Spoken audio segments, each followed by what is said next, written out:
Well, welcome to the Clinical Consultation Network, everybody. This is your Tuesday afternoon kind of opportunity to step away from everything and learn a little bit. So we have a great CCN on tap for you today.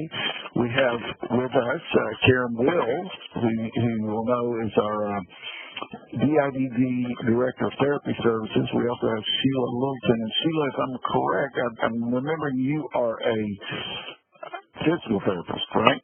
That's correct. That is correct. And Sarah is an occupational therapist. Did I get it right, Sarah? Okay. Yeah. I'm going to come back to you guys in just a minute, but we have Sarah Muncher and Sheila Littleton from the Middle Tennessee Regional Office today, and they are going to be talking about transitions, which is a really, really important topic. You know, I think this is an important topic, and Karen pointed this out in the little ad that we sent out a little bit earlier, that it's an important topic not just from a physical standpoint, but also from an emotional and mental standpoint. As people have to move from one place to another, it causes a lot of, turmoil sometimes for people. Even if it doesn't cause turmoil, it does throw you off a little bit. And I was thinking back to some different examples of people moving from one place to another, and actually it is one of those things that if you move several times, it is considered an adverse childhood experience. If you experience that during childhood where you've moved several times, that can be that can be an experience that causes you problems later in life. So it's, I think, an important thing to consider is how do we make those transitions as comfortable as possible for people and make sure that they're not going to encounter physical barriers that they may have encountered at some previous time. So that's what we're going to talk about here in just a little bit. One of the things I would be interested in having people do on the Clinical Consultation Network is share about readings that they have done recently that they think are particularly helpful or good, or maybe you'd like to come on and even talk about it just a little bit, just to tell us a little bit about the book that you've read that mostly that would apply to clinical work. I was thinking back on a book I recently read by Dan Tomasulo, and now I'm going to forget the name of the book. Speaking of cognitive decline, Sheila, right. Cognitive decline. This is something about the American Snake Pit. That was the name of it. American Snake Pit. He was talking about his experiences. I don't know how many of you remember the old Willowbrook institution in, where was Willowbrook? Is that New York? Yeah. Help me out, Stephen Bell. Yeah, I think it was in New York. Yeah, New York. And Robert Kennedy went there, and he called it the American Snake Pit because it was such a terrible institution. And so then he took some of the first people that came out of Willowbrook into a group home, and he had some really very interesting, very entertaining experiences with those folks. He's a psychologist. He's worked in the field for, I guess that's been like 40 years now. But he's quite a cool guy, and he wrote this book, American Snake Pit. So maybe I'll come back and talk a little bit more in detail about that next time that we come together. But if you have books that you've read that you would be interested in sharing here on the Clinical Consultation Network, I would ask you to bring those to the fore, or even just an article or anything that might be interesting to other people. So let's see. Today I have my guests again here are Karen Wills, and are you my co-host today, Karen? You're my co-host. You're the co-host. Okay, so it's going to be Sheila and Sarah who are the stars of today's show. So we have Sheila Littleton. This is not her first rodeo. She was on here a few months ago talking about a different case that she's been involved in. She gets involved in a lot of stuff out there. And so I'm really glad to have her on here today. And then also Sarah Muncher, who I've known for quite some time as well, is going to be here. So let's start off with Sheila, if you could just introduce yourself a little bit, tell us a little bit about yourself, where you came from, how you got into this line of work. Okay. Yes, Sheila Littleton, and I'm a physical therapist for about 30 years now. Probably about 20 of those been in with this population of persons with intellectual and developmental disabilities, and sometimes in combination with that population, I've worked with pediatrics, sometimes solely peds, and I've also taught in my career as well. So originally I'm from West Tennessee, small town called Whiteville, Tennessee, but I have lived in other states, most recently in Michigan for a few years, but most of my career and life has been in Tennessee. So I was on the regional team years ago, from 2000 to 2010, the regional team, and I was worked at Colorado from 96 to 2000, and then I moved away in 10 and moved to Michigan. I was blessed to be able to come back and resume my position on the team in 2014. So glad to have resumed the position and enjoy rewarding career working with people with intellectual and developmental disabilities. You went to Michigan and then you came back. I did. Well, that proves something. That's pretty good right there. That proves something. If you went back and then you came back here again. So, and then you said you've been doing this for 30 years. I've been doing this for 30 years too. I've been working in this field for 30 years. And you know how we were talking about, I've forgotten more than you know, that phrase that adults used to say to you back in the old days, they'd say, I've forgotten more than you know, kid. And I was like, what in the world is this guy, my dad or somebody else would be saying? And now I fully understand that. And also thought it was bizarre when adults would tell me they had been working in something for 30 years or been doing anything, whatever it may be. They've been married for 30 years or whatever. Now I've been married for 35 years and so, I'm fully into that territory, but it's just entertaining to kind of think back on the day before you did all this stuff. But you've had quite a career. You've become kind of a legend there at the Middle Tennessee Regional Office. So I'm very happy to have you on here today. And another legend, Sarah Muncher, who I met, I don't know, Sarah, I suppose we met in 1995. I'm not sure when you came to the regional office, but it was shortly thereafter, I think. Yeah, it's been a long time. But I am Sarah Muncher. I am from L.A. or Lower Alabama. I graduated from the University of Alabama in Birmingham. I have to make sure I say Birmingham. And have been a therapist for about 29 years and have completed, a lot of different things in my career. I've been at a large hospital, 600-bed hospital, where I got to rotate around to several different areas, including neonatology, home health, rehab, inpatient and outpatient rehab, acute care. And my husband got a job transfer back in 95. He was working with Easter cells, and I had to follow him over. So in 95, I started at Clover Bottom and was there for 5 years, and then moved over to the regional office after I had my twins in around 2000. So got a lot of good experience, good memories working with this population. Love it. I wouldn't want to do anything else.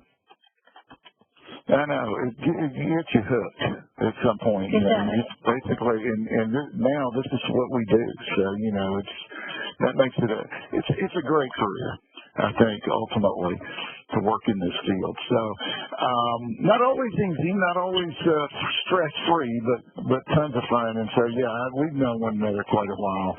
So, you guys have some interesting information to share with us today, and maybe some information and a little bit of a case study here on some people who have done some transitions. And so, as we were speaking earlier, this is one of those areas that, I think we don't think about it enough. I can recall recently, this is not necessarily in the physical therapy or occupational therapy realm, but we had someone who was going to be moving from one location to another, more in the behavioral realm.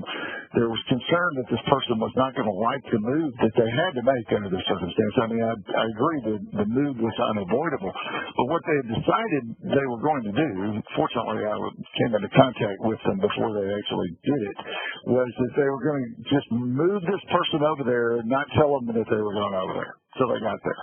And when they got there, they were just going to say, hey, you're making this change. You're going to this new place. And you can imagine how that would feel. Now, I don't know, most people, if they go through a transition like that, if they're likely to react in that moment to that. Sometimes some people might just react completely within that moment. So you're not doing anything but delaying until you get to their new home for this negative reaction to occur.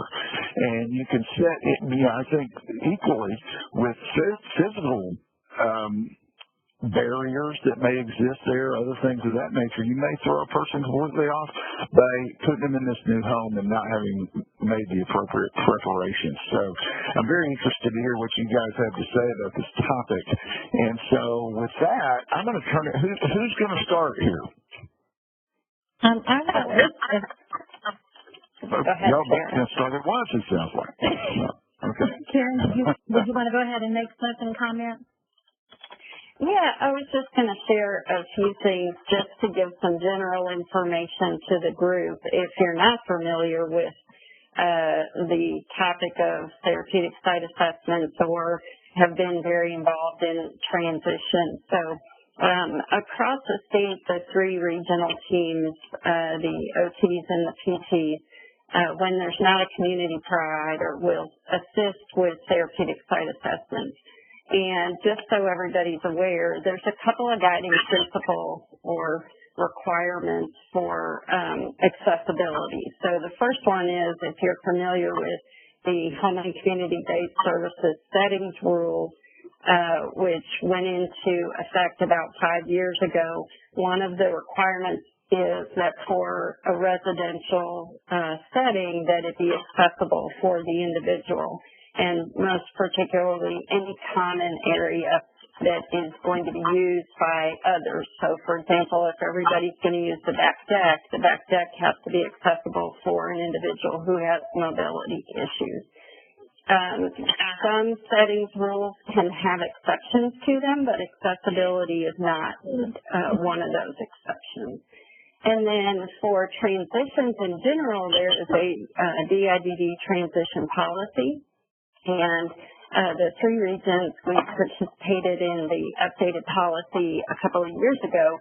But the basic premise, just to make it simple, is that a person shouldn't move to a home that's less accessible than his current home is. So a good example of that, and Sheila will share this, is if they're in a home with a roll-in shower, they shouldn't be moving to a home where they go backwards and they now have to manage a tub.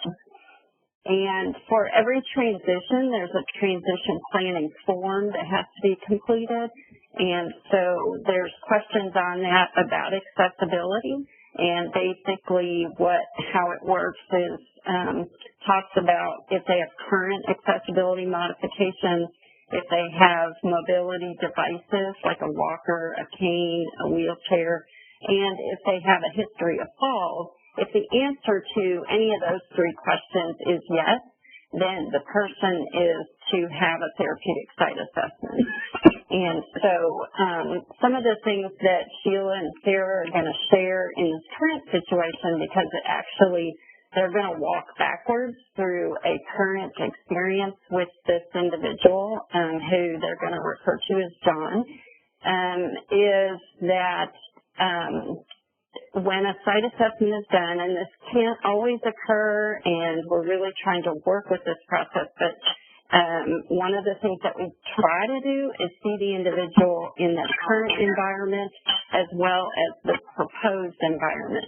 But as you'll learn as they talk through this, transitions with accessibility issues are very complicated. Accessible housing is difficult.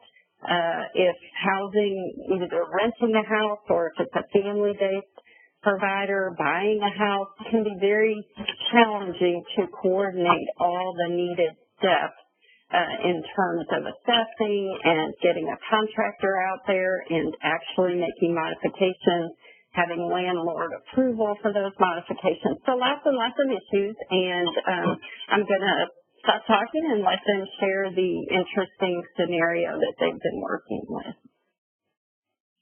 Okay, well, I'll share with you guys that there was a transition planning form completed by the ISD, and it indicated 2 yeses out of those 3 questions. John's home did have some modifications, and he did use a wheelchair for mobility. The ISC referred John to the regional team because they felt like, the circle felt like there was an urgency to the transition, and they felt like it would be quicker to go through the regional therapy team instead of getting a community therapist and trying to get an order and get that order processed and submitted to the regional office. So we received the referral end of May. Sheila did the assessment in June, and then from the assessment there were a lot of issues, and we've been trying to follow up on those issues. That the home, the family-based provider, was not able to close on the home, so we have not been able to do those follow-ups. But Sheila completed the assessment at the end of June, and I'll go ahead and let her discuss her findings. And Sheila, just a reminder that I've got the pictures up, so if you'll just kind of tell me where you want me to go, I'll follow along with you. Okay, thank you, Karen. Yes, as Sarah alluded, I did see John in the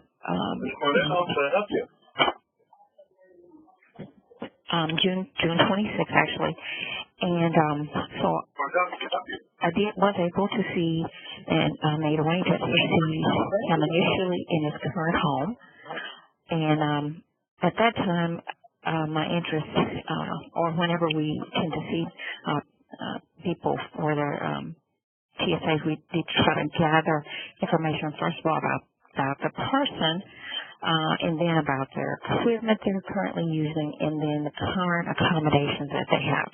So I interacted briefly with John, who can't express himself verbally, but also did get to, he seemed very comfortable and was smiling while I was speaking with him, and I kind of recognized him from past years. Had not seen this person by John recently, though, so just kind of got reacquainted, and then spoke with the providers who had been really providing support to John for about 2 years. So it's been in his home about 2 years, and they are a family-based provider. So John moved in with them about 2 years ago from a supported living full home format.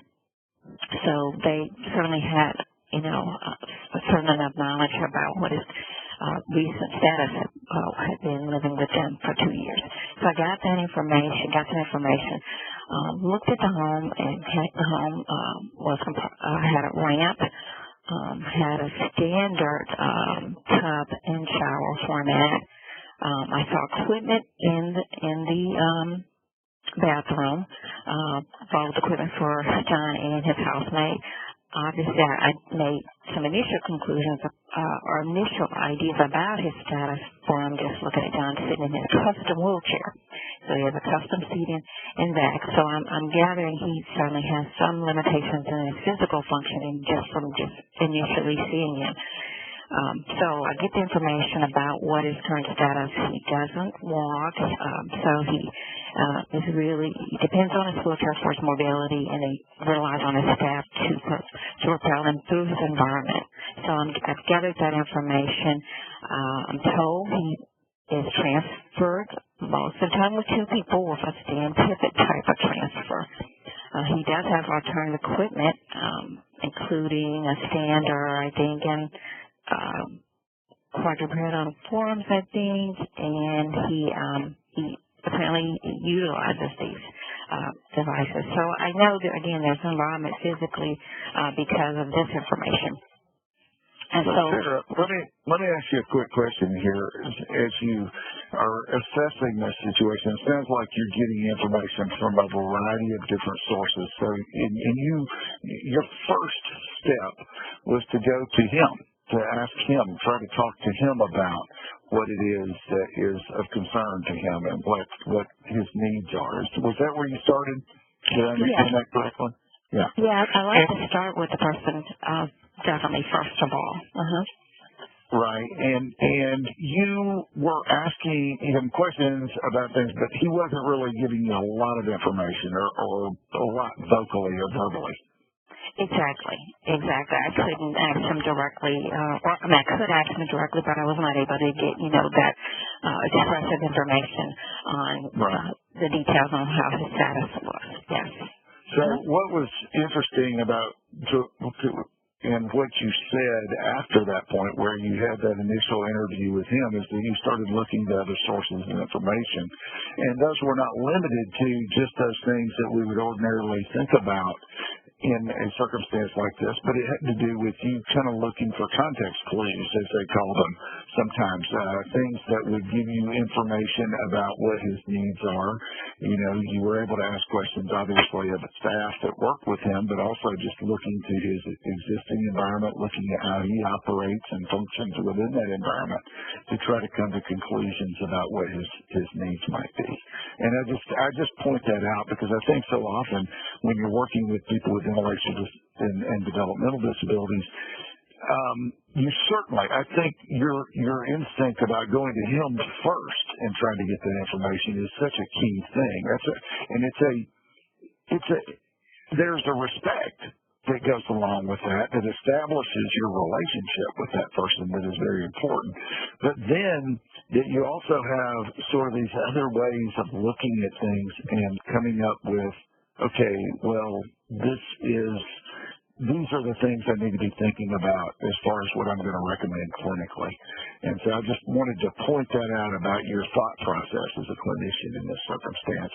I didn't mean to interrupt you there, though, so I'll let you go ahead and proceed with what you had to say. Just want to make that quick point.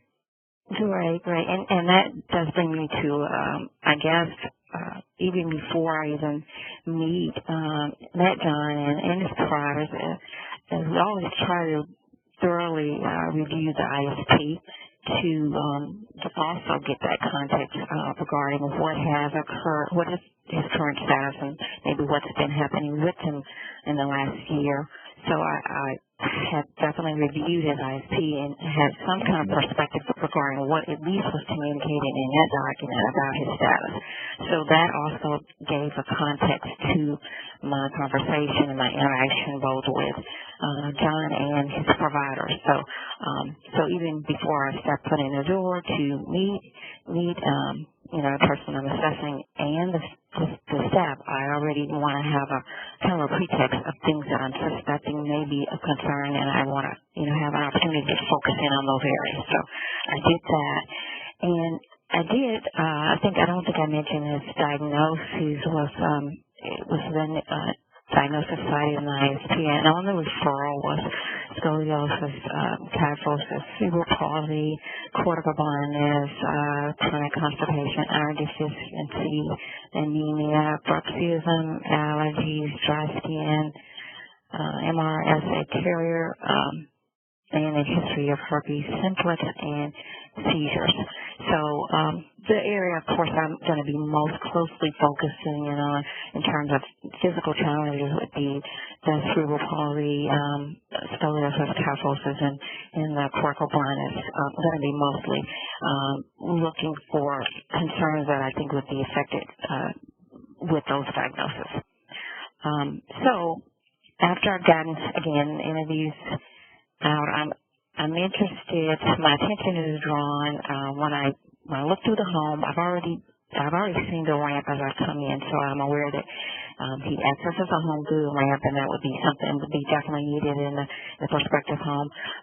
And I see the doorways seem to be pretty adequate for him to be able to utilize his wheelchair for his mobility. And then when I go into the bathroom, that's where I have a pause because I'm concerned when I've already seen John in his wheelchair in his custom seating system, and I know of the equipment he utilizes. I know he doesn't walk any longer, and I see a standard tub, and I see the equipment that is in there.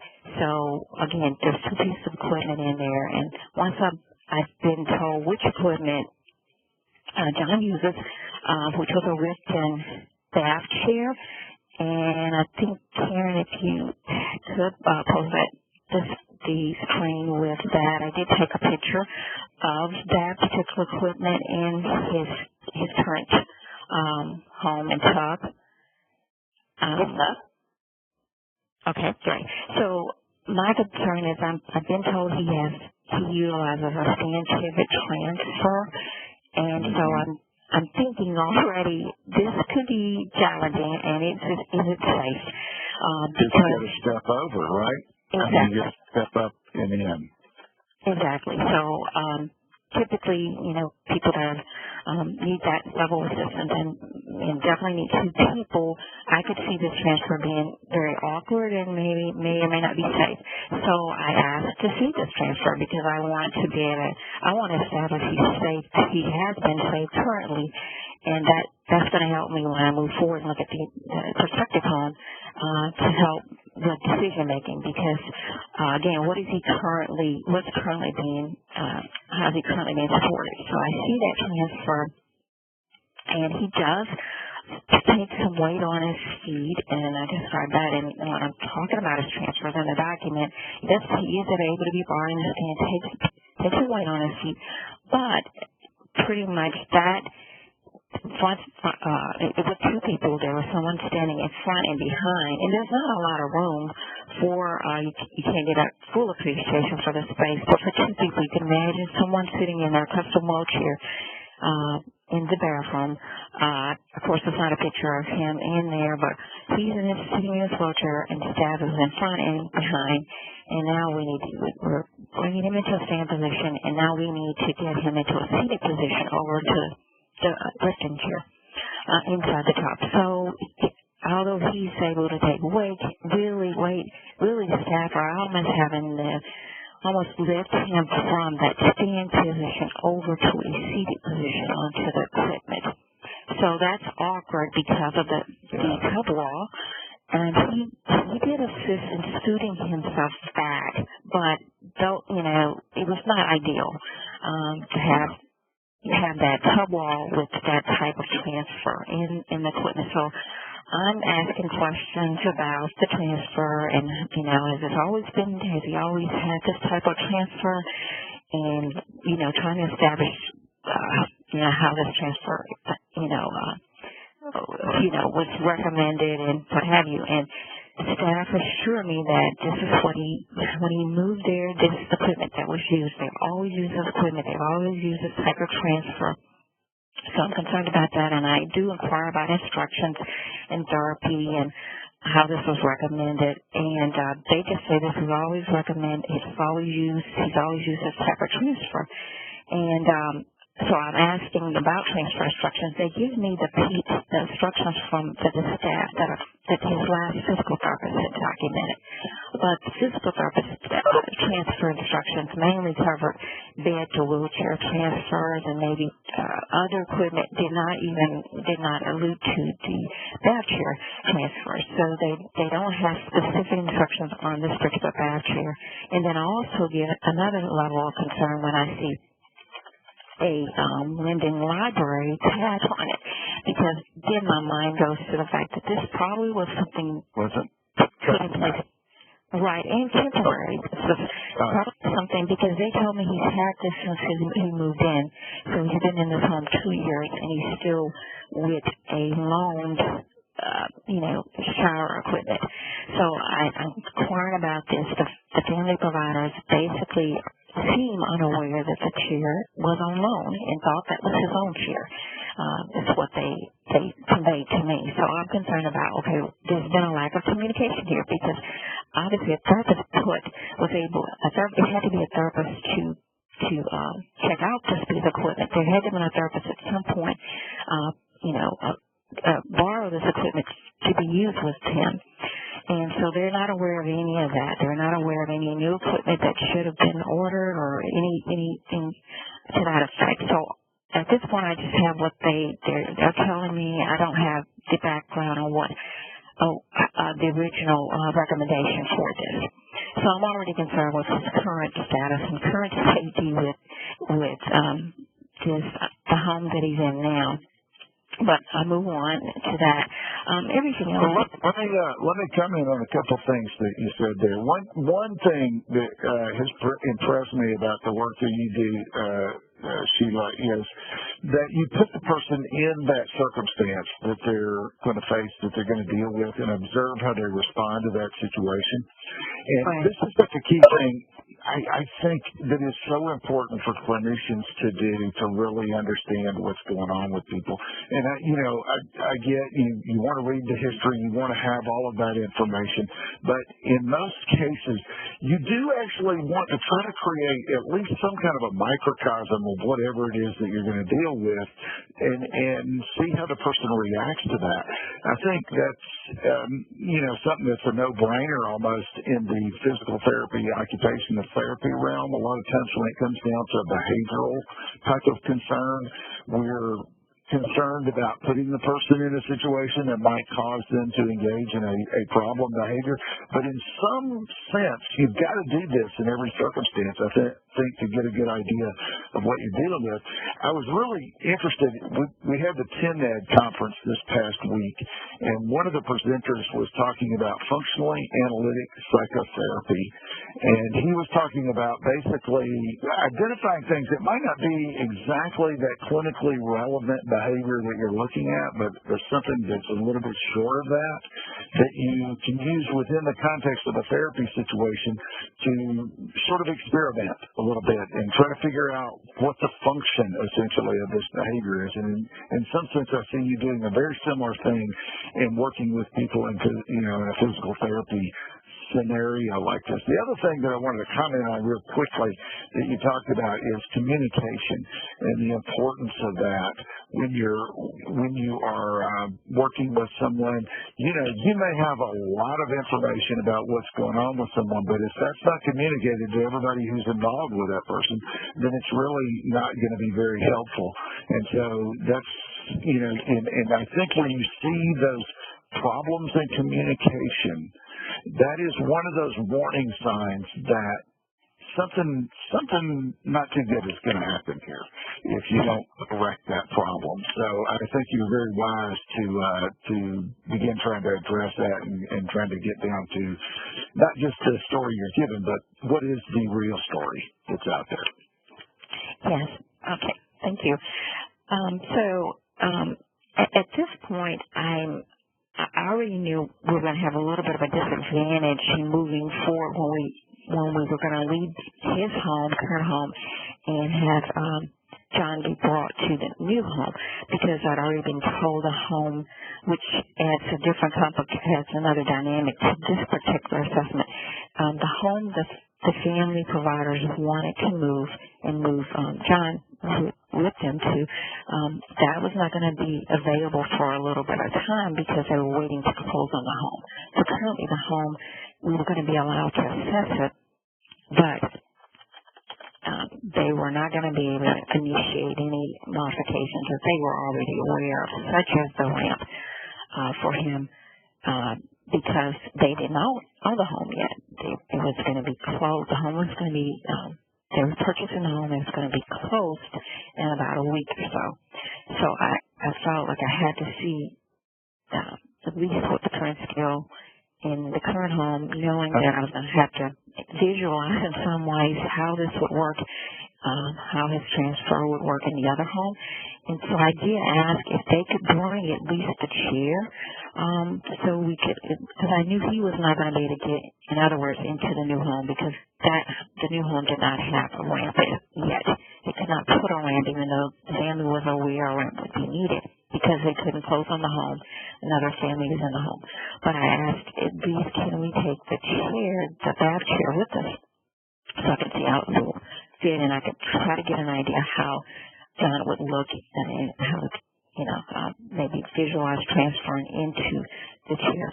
But the family did not feel comfortable with that since they felt like they were given grace for this family to let us come and just look at the home. They didn't want to take any equipment with them. So again, I'm moving forward knowing I'm going to be at a little bit of a disadvantage. First of all, we're going to get to the new home. He won't be able to get out of the vehicle because there are steps and there's not a ramp, and he cannot be brought into the home, with the stairs. So we moved from the current home to the new home, and I'm just having to take measurements basically at this point, look at the home, get measurements, and talk with the family regarding what I saw as the concerns. Right. Okay. So we go to the new home, and John and his two staff members, and I guess the husband and wife. Husband stayed with John in the vehicle. I go into the home with the other family member, and I think there's pictures of the home that you can, that Karen could probably bring up for everyone. The prospective new home here. Prospective new home. Yeah, that's up on the screen right now. And on face value, this looks like a beautiful home. It's very much is. It's very, very nice. And like your immediate reaction is, wow, that was great. And then you see those pretty steep steps that they have going up to the house. So then you start to question some of the things, I suppose, that you had to question when you went in there. Exactly. Because, and I'll just go through the entrances real quick. First of all, the question is how can he get in and out of the home? So there's 3 entrances. There's a garage entrance, and I don't know if, Karen, you're able to just show the garage entrance? Yes. Okay, so you have pictures of the outside and inside. So once you get inside the garage, you see there's 5 steps. So I know this isn't going to be a challenging entrance because we have steps there. The front door is even more overwhelming if you can see the front entrance because first of all, where they would have to park, there are 5 steps to get from the driveway down along the sidewalk, and then you have 15 steps to get to the actual front porch. And then there's no alternative way to get to that front porch, is there? I mean, that's basically just going up the steps. That's it. That's it, yes. So we have a garage with steps. We have the front door with certainly several steps.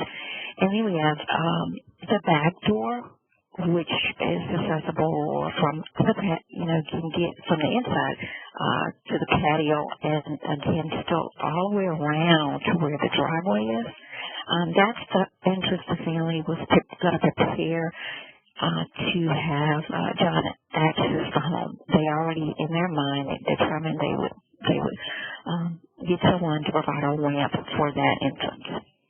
But if you do realize from where the vehicle is parked, okay, so we've got to work our way to a step to get to a long sidewalk.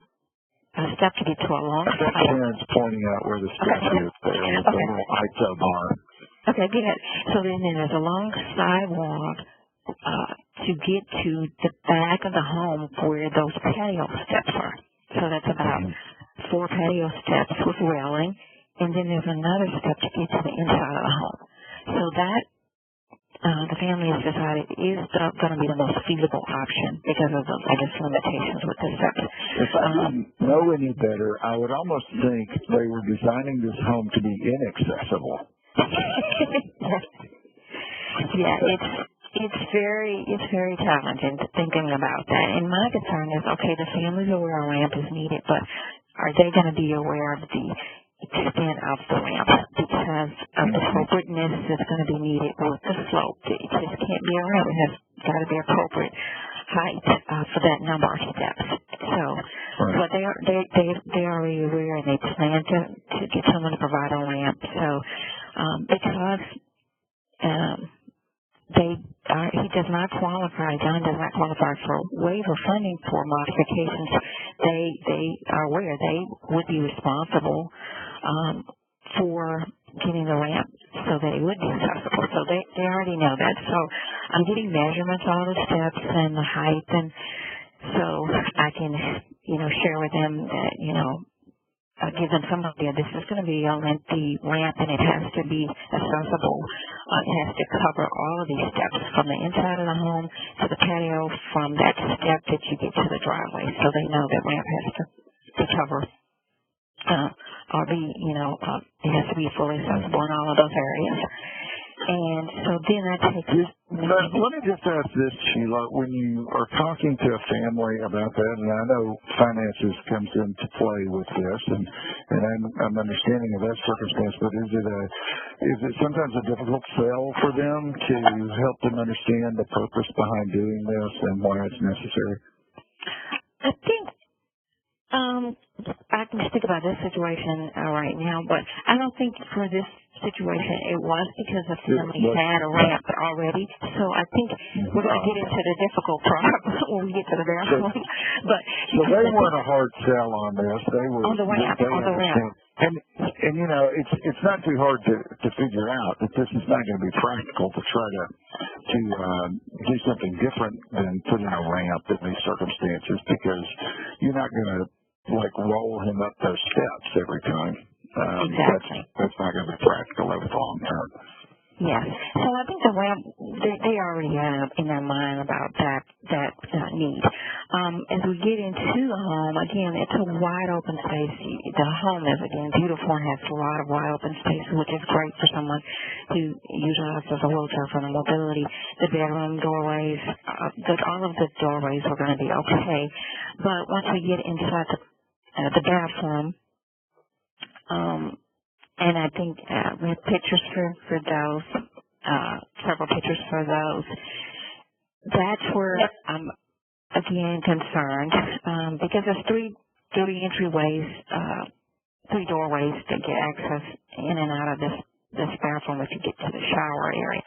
So from the bedroom, there's a doorway that leads into the bathroom, where you have one entryway. There's a tub, where there's a vanity and a toilet, and then another doorway that leads to a standard tub and shower combination again. This time we have sliding doors, which further complicates transfers.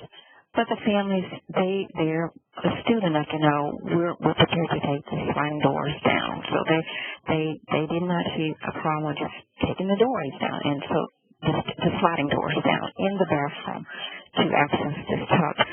The problem is, I don't really know I'm really questioning how safe what the current transfer is in the current bathroom, and I don't have, John nor his equipment with me in this particular situation to really make a good case on if this is going to work.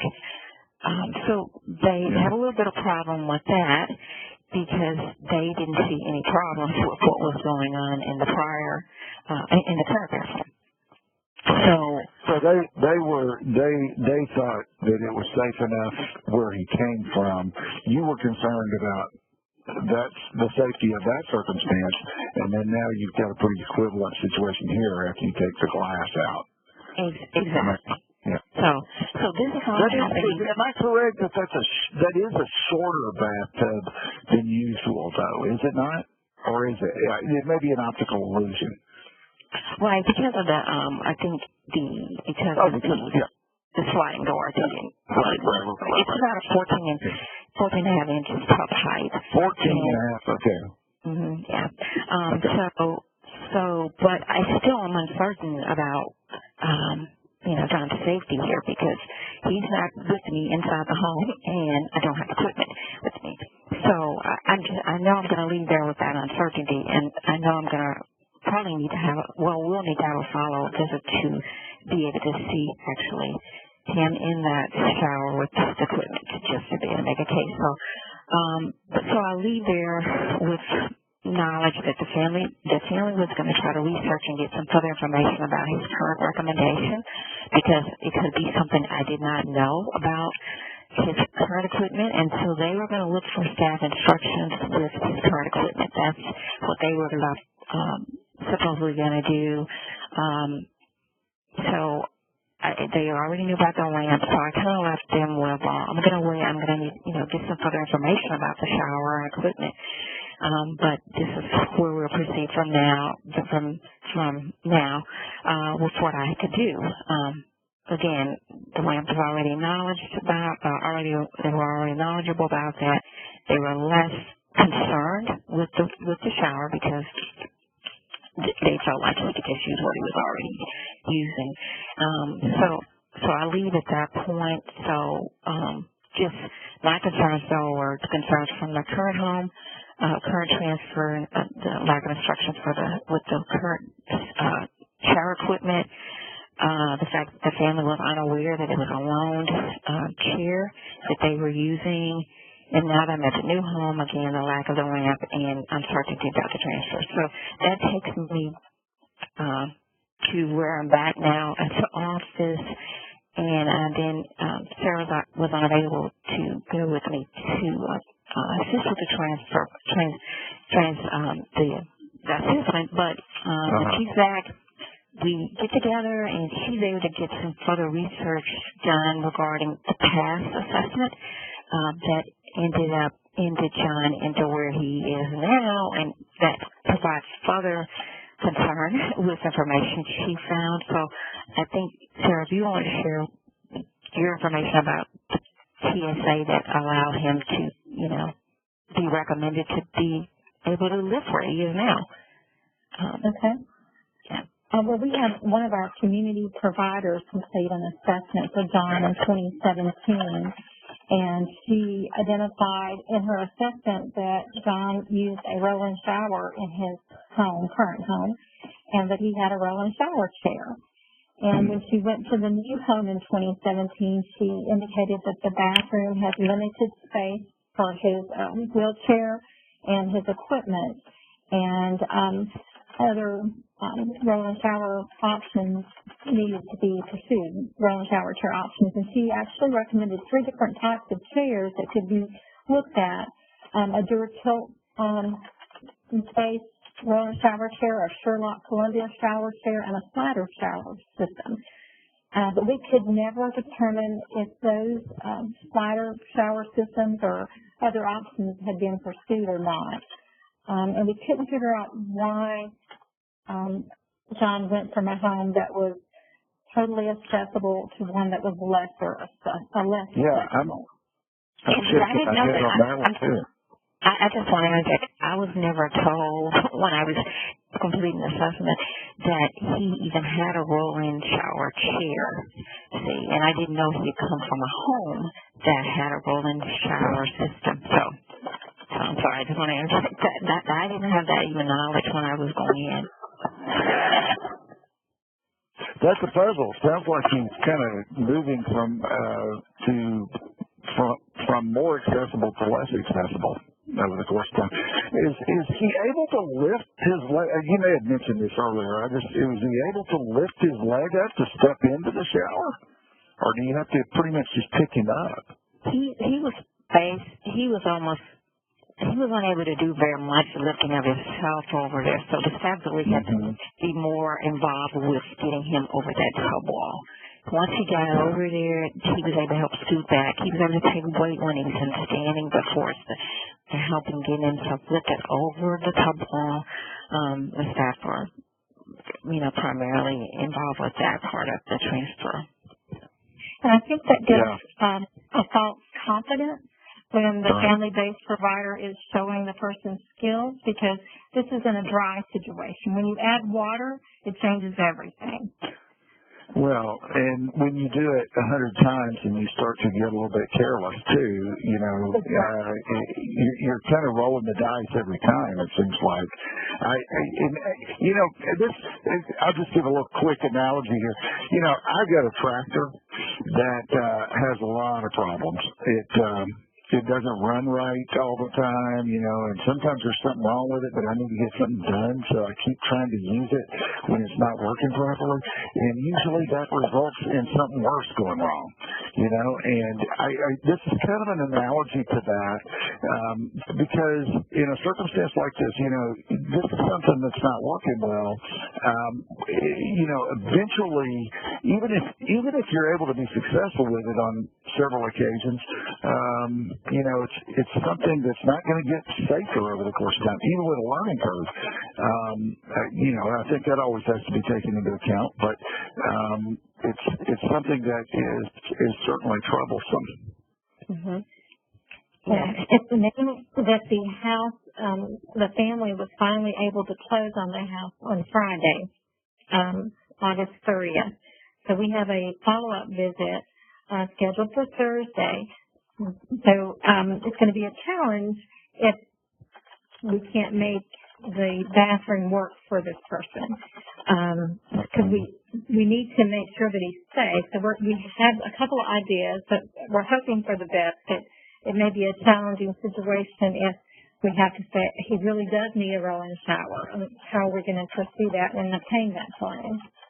Well, playing devil's advocate with myself on what I just said, though, he had been in this other home for 2 years, right? Yes. So he had actually a track record of reasonable success because he hadn't had any. Unless we know of accidents he had getting in the shower, or his functional mobility has changed over that course of time.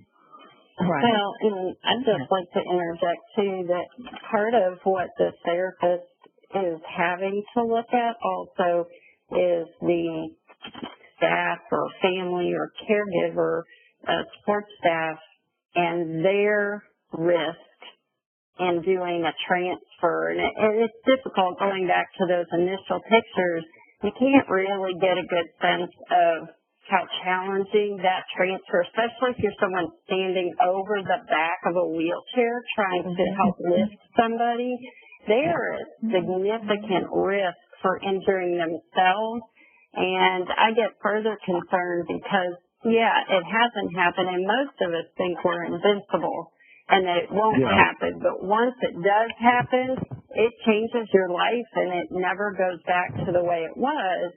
Plus, if someone's injured in the act of transferring an individual, then they are also at risk for getting dropped or injured as well. So there's a lot of factors there that, like I said, most people, and I would think everybody on the phone would probably agree that we would all go, oh, it's not a problem, we're a big person, or we're tall, or we're strong, or, so we can do this, and we've been doing it. And, the reality is, both John's getting older, so his skills are going to change, and the staff or the family, are doing this repetitively over time.